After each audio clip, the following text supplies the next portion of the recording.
Hello friends, कल अपन ने reel analysis में एक लेक्चर दिया था कॉशी अनुक्रम के ऊपर, और कॉशी अनुक्रम का अपन ने सामान्य सिद्धांत क्या है उसको डिस्कस किया था। आज उसी प्रमेय को अपन करेंगे। तो प्रमेय किस फॉर्म में आ सकती है कि अनुक्रम के अभिसरण के लिए कॉशी का सामान्य सिद्धांत क्या है, कथन दो एवं उसे सिद्ध करो। तो मैंने प्रमेय लिख दिया है, एक अनुक्रम अभिसारी है यदि और केवल यदि है कॉशी अनुक्रम है। अब इसका प्रूफ, क्योंकि ये थ्योरम डेटा बहुत ज़्यादा आती है, ध्यान रखना, लास्ट ईयर आई हुई हो उसके बावजूद भी आ सकती है। तो अपन सबसे पहले लेंगे आवश्यक शर्त। आवश्यक शर्त क्या है कि एक चीज़ मानेंगे और दूसरी को प्रूफ करेंगे कि माना कि थ्योरम क्या है, एक अनुक्रम अभिसारी है यदि और केवल यदि है कॉशी अनुक्रम है। तो अपन ने माना कि अनुक्रम, सबसे पहले अभिसारी मान लेते हैं। अभिसारी मानेंगे तो एक सीमा को अभिसरित होगा। तो माना कि अनुक्रम xn xi को अभिसरित होता है।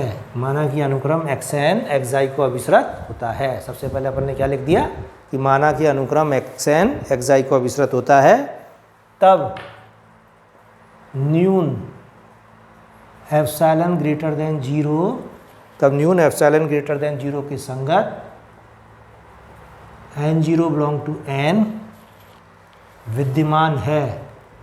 विद्यमान है, ताकि तब न्यून एप्सिलॉन ग्रेटर देन 0 के संगत n0 बिलोंग टू n विद्यमान है, ताकि क्या लिख सकते हैं अपन, xn माइनस xi का मापांक लेस देन एप्सिलॉन, और एप्सिलॉन की जगह मैं क्या ले रहा हूँ, epsilon by 2 for each n greater than equal to n0।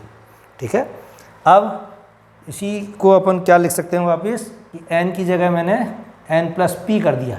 ठीक है, क्योंकि n क्या है, यहाँ एक नंबर है, तो n की जगह मैंने क्या ले लिया, n plus p minus xi less than epsilon by 2, और इस चीज़ को लिख सकते हैं for each n greater than equal to n0 और p बिलोंग टू n। ठीक है। अब xn plus p minus xn, इसको अपने को क्या सिद्ध करना है, अनुक्रम को अभिसारी लिया है तो अपने को सिद्ध करना है कॉशी अनुक्रम है। तो xn plus p minus xn का मान मैं अगर लेस देन एप्सिलॉन दिखा दूं तो अपना काम हो जाए। तो उसके लिए अपन इसमें क्या करते हैं, xn plus p minus xi, इसमें माइनस xi तो घटा देते हैं और xi ही जोड़ देते हैं। तो ये दिख नहीं रहा होगा आपको, थोड़ा सा मैं इसको कम करता हूँ तो ये दिख जाएगा, xn plus p minus xi plus xi minus xn। ठीक है, अपन ने क्या किया, xi घटाया और xi जोड़ा। रियल में अपन कोई भी काम करेंगे तो पहले हमेशा घटाया और जोड़ने वाले में पहले घटाएंगे और फिर इसको जोड़ते हैं, ये ध्यान रखना। अब फिर इसको कैसे लिख सकते हैं, less than equal to xn plus p minus xi plus xi minus xn। Triangle inequality लगा दी बेटा। ठीक है, और ये जब लग गई तो अब इस चीज़ को अपन किस रूप में लिख सकते हैं वापस, वो देखो आप कि ये चीज़ किससे कम हो जाएगी, विच इज़ लेस देन, इसका मान किससे कम है, एप्सिलॉन बाई 2, और अगला भी मान किससे कम है, एप्सिलॉन बाई 2। तो टोटल मान किससे कम हो जाएगा, एप्सिलॉन से। और ये कब होगा काम, for each n greater than equal to n0 और p बिलोंग टू n। ये जरूर लिखना है, अगर ये नहीं लिखा ना इस जगह, ये इनइक्वलिटी का साइन चेंज करते हुए लेस देन इक्वल टू की जगह आप लेस देन लिखोगे तो ये चीज़ चेंज होगी। ठीक है, तो अपन ने क्या लिख दिया, xn plus p minus xn less than आ गया एप्सिलॉन, और यही परिभाषा कितनी है, किसकी है, कॉशी अनुक्रम की। अतः xn एक कॉशी अनुक्रम है, अतः xn एक कॉशी अनुक्रम है, अतः xn एक कॉशी अनुक्रम है। तो इसका आधा पार्ट हो गया थ्योरम का। ठीक है, फिर अब इसकी पर्याप्त शर्त लेंगे। पर्याप्त शर्त में xn को क्या मान लेंगे, कॉशी अनुक्रम, और फिर अपने को क्या सिद्ध करना है कि ये अभिसारी है। ठीक है, तो उल्टा लेंगे अपन पर्याप्त शर्त, बिल्कुल सिंपल थ्योरम है। माना कि xn कॉशी अनुक्रम है, माना कि xn कॉशी अनुक्रम है। ठीक है, तब हम सिद्ध करेंगे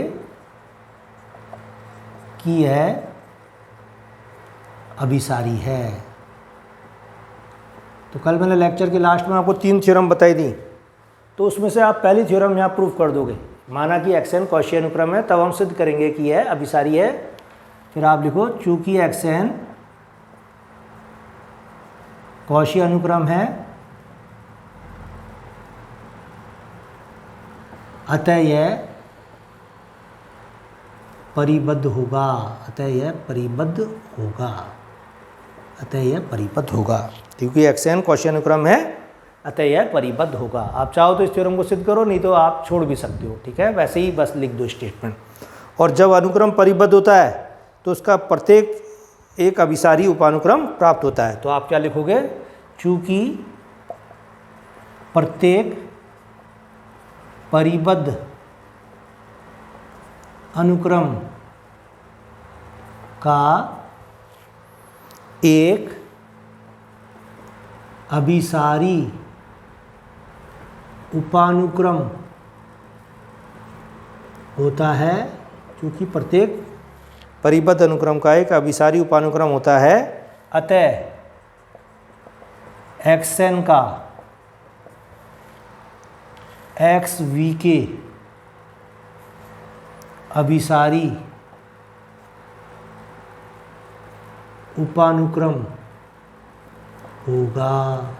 और तीसरी प्रमेय जो मैंने लिखाई थी वो क्या थी कि अगर अनुक्रम कौशी अनुक्रम है और उसका उपानुक्रम अभिसारी है तो अनुक्रम भी क्या होगा, अभिसारी होगा। तो उस प्रमेय को भी अपन यहाँ काम में ले लेंगे, ठीक है। तो वो कहता है माना कि उपानुक्रम एक्स वी के एक्साई को अभिसृत होता है, अर्थात लिमिट एक्स वी के टेंस टू इन्फिनिटी लिखो, चाहे बिना उसके लिख दो, वो किसको अभिसारी हो रहा है, एक्साई को। और फिर आप क्या लिख दोगे, इट इम्प्लाइज लिमिट प्रमेय से x n is equal to x i, ठीक है। और ऊपर में क्या है उसको ब्रैकेट में ले लेना, क्योंकि हम जानते हैं कि कौशी अनुक्रम का उपानुक्रम एक्साई को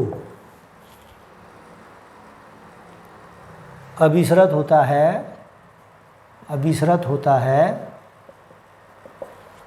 क्योंकि हम जानते हैं कि कौशी अनुक्रम का उपानुक्रम एक्साई को अभिसृत होता है, तब अनुक्रम भी एक्साई को अभिसृत होता है। बस ये चीज़ आप ब्रैकेट में बंद करके लिख दो, ठीक है। अब यही अपने को सिद्ध करना था कि आना कि एक्स एन कौशी अनुक्रम है, तब हम ये सिद्ध करेंगे कि यह अभिसारी है।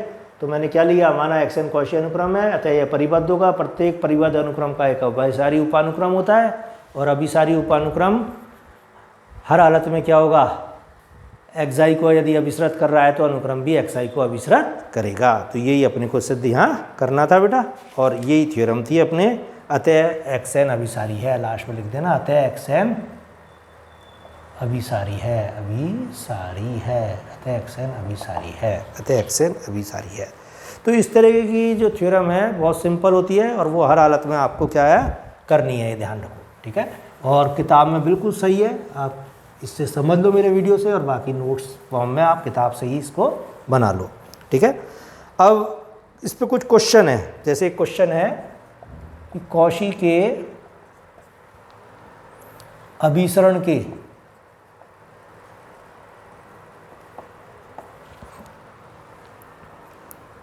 सामान्य सिद्धांत से सिद्ध करो कि, एग्जाम्पल कर रहे हैं, x n is equal to कि अनुक्रम एक्स एन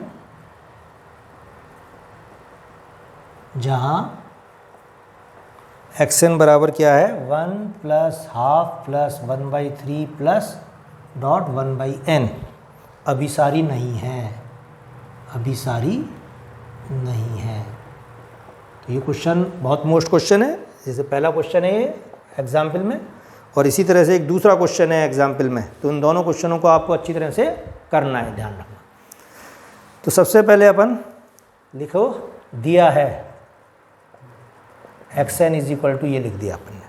फिर अपन इसमें इसको इस फॉर्म में लिखेंगे एक्स एन प्लस पी, और वो कैसे लिख सकते हैं 1 plus 1/2 plus 1/3 plus dot dot dot 1/n, और नेक्स्ट इसमें जोड़ेंगे n प्लस पी।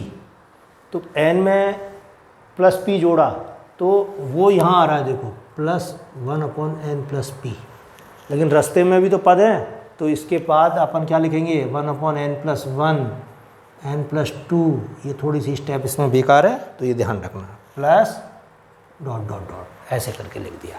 समझ में आ गई होगी बात आराम से, कोई ऐसी दिक्कत नहीं है। और ध्यान से देख लो, अगर दिक्कत कर रहे तो थोड़ा बड़ा करके देख लो इसको, ठीक है। अब अगर ये x n plus p minus x n का मान लेस देन एप्सिलॉन दिखा देते हो आप, तब तो ये क्या हो जाएगा कौशी अनुक्रम, और कौशी अनुक्रम है तो ये क्या हो जाएगा अभिसारी। और अगर आपको ये बताना है कि ये अभिसारी नहीं है तो इसका मतलब ये कौशी अनुक्रम नहीं है। तो आप देखो आप कैसे करेंगे, x n plus p minus x n का मान क्या होगा, ये सारी टर्म कैंसिल हो जाएंगी।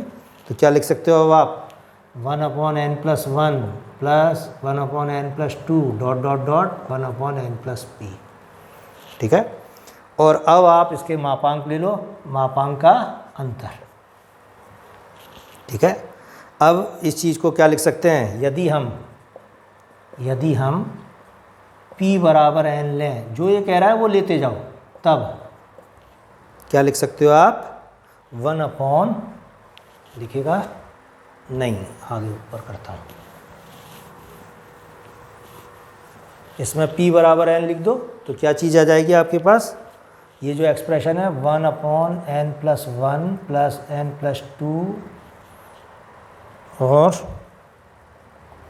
1/n plus p is equal to लिखा जा सकता है 1/n plus 1 n plus 2 plus 1/n plus n, ठीक है। ये चीज़ आ जाएगी। और ये हर हालत में जो है वो ये कहता है किससे बड़ी होगी, 1/2n plus 1/2n plus 1/2n। बिल्कुल लिमिटेड क्वेश्चन है तो थोड़ा बहुत तो एडजस्टमेंट आपको बेटा करना ही पड़ेगा। देखो 1/n प्लस 1 हमेशा किससे बड़ा होगा 1/2n से, इस वजह से ये सारी चीज़ अपनी एज इट इज़ अपन ने लिख दी। 1/n प्लस 2 भी किससे बड़ा होगा 1/2n से, तो इन सब की जगह मैंने क्या रिप्लेस कर दिया 1/2n 1/2n, और इसकी जगह तो था ही है। और इसका मान क्या आ गया कि अब इसको क्या लिख सकते हैं, जब ऐड करेंगे तो n इंटू 1/2n बराबर हाफ।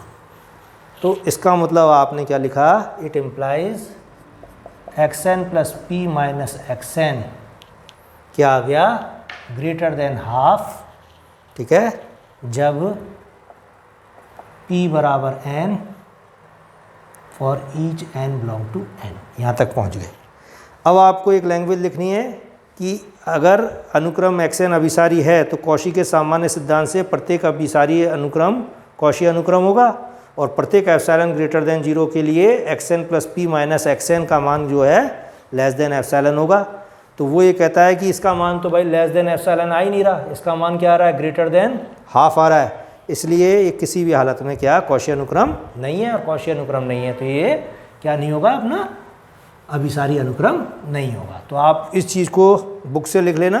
अब अपन क्या प्रूफ करेंगे, जैसे xn plus p minus xn greater than half आ गया तो आप क्या लिखोगे, बुक में बिल्कुल क्लियर दिया हुआ है, आप उस चीज़ को उससे नोट कर लो। वो कहती है आप कौशी का सामान्य सिद्धांत लिखोगे यहाँ, और सामान्य सिद्धांत में क्या लिखोगे आप कि अगर xn अभिसारी अनुक्रम है तो कौशी के सामान्य सिद्धांत से यह अनुक्रम क्या होगा, कौशी अनुक्रम होगा, ठीक है। अब वो ये कहता है कि इसका मतलब क्या, कौशी के सामान्य सिद्धांत से अगर ये अनुक्रम वो है तो आप इसका मान लेस देन एप्सिलॉन दिखाओगे for each n greater than n0 के लिए, ठीक है। अब वो ये कहता है कि ये जो मान है ये हर हालत में क्या आना चाहिए, p बराबर n पर, P बराबर n पर x2n माइनस xn का मान लेस देन एप्सिलॉन आना चाहिए for each n greater than n0। लेकिन वो कहता है एप्सिलॉन का चयन मैं इस प्रकार से कर रहा हूँ कि एप्सिलॉन जब ग्रेटर देन 0 और लेस देन हाफ है तो x2n माइनस xn का मान क्या आ गया मेरे पे ग्रेटर देन हाफ। ये चीज़ जो है ये आ रही है P बराबर n पर x2n माइनस xn जो है ग्रेटर देन क्या आ रहा है हाफ आ रहा है। ठीक है, तो ये आप यहाँ n प्लस p मत करो, 2n ही करो, चाहो तो ग्रेटर देन क्या आ रहा है हाफ आ रहा है। तो x2n माइनस xn जो आ रहा है ग्रेटर देन हाफ आ रहा है, जो कि क्या है कॉशी के सामान्य सिद्धांत का विरोध है। अतः ये अनुक्रम xn जो है कॉशी अनुक्रम जो है नहीं है, कॉशी अनुक्रम नहीं है, तो इसका मतलब ये अभिसारी भी नहीं है। तो इसको आप बुक से उतार लेना बेटा। और इसी तरीके का एक नेक्स्ट क्वेश्चन है इसमें, उसको भी आप कर लेना। तो ये चीज़ ध्यान रखना। और एक आध क्वेश्चन और बचेगा तो मैं उसका करा दूंगा। और 4th यूनिट में अब आपको कॉशी अनुक्रम, उपानुक्रम की 2 प्रमेय और कॉशी अनुक्रम की भी 2 प्रमेय और 2 या 3 क्वेश्चन है इसके, ये आपको करने हैं हर हालत में। और 2 वेरिएबल की कंटिन्यूटी पूरी करनी है, तो ये 4th यूनिट हो जाएगी। और उपानुक्रम से पहले का जो अनुक्रम है वो सारा का सारा क्या है 3rd यूनिट में अपने। ठीक है, तो ये सब आप करके रखो और फिर जैसे जैसे मेरे को मौका मिलेगा तैसे ऐसे मैं आपके वीडियो डालता जाऊंगा। लेकिन आपको भी पढ़ना पड़ेगा, 3rd यूनिट और 4th यूनिट आपको पूरी करनी है। और 1st और 2nd यूनिट में मैंने कंटिन्यूटी और डिफरेंशियलिटी पढ़ाई है, वो अपन कर लेंगे। और कुछ शॉर्ट नोट्स की तैयारी या तो मैं आपको मेरे व्हाट्सएप पे नोट डाल दूंगा या फिर आप अपने हिसाब से उसको मैं वीडियो पे भी बता दूंगा, नहीं तो फिर किसी दिन क्लास में बुलाएंगे आपको। ठीक है।